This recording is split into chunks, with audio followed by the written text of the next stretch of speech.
Okay, magandang araw sa inyong lahat mga kaibigan. Welcome back to my channel. This is Kuya Dudes. So ngayon pag-usapan natin mga kaibigan tungkol po sa paano po makakuha ng maraming booking kung ikaw ay nag-duty sa Foodpanda. So ngayon mga kaibigan, ako po isang Foodpanda rider sa loob ng I think 6 years na po tayo nagbibiyahe sa Foodpanda.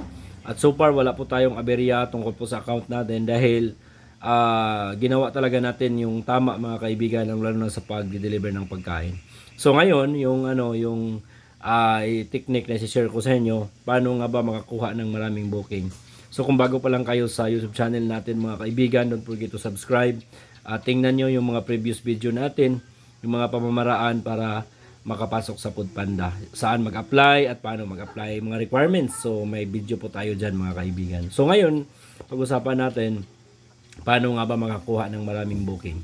So, sa Foodpanda mga kaibigan, ito yung pinaka-sekreto dito, na yung pinakamalapit na rider, siya yung makakuha sa booking na yan.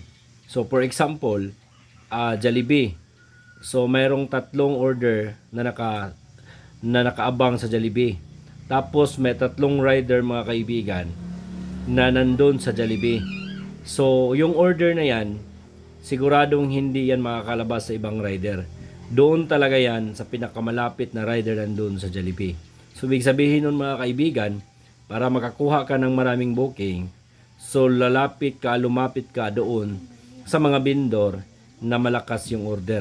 So, yan lang po yung pinaka-technique dito sa Foodpanda mga kaibigan, isang Foodpanda rider, na para makakuha ka ng maraming booking, maraming order, at the same time maraming kita dahil yung kinikita natin dito nakabase po sa dami ng order na ma-deliver natin. So, lumapit po tayo sa pinakamalakas na vendor mga kaibigan.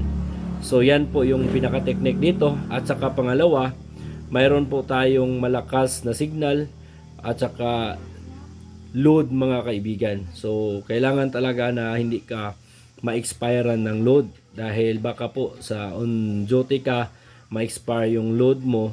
So, mas maganda monthly or weekly or every 7 days yung load bago mag-expire. Pero pinakamaganda mga kaibigan yung tinatawag na hindi mag-expire ng load, consumable. For example, mag-load ka ng 100 gig.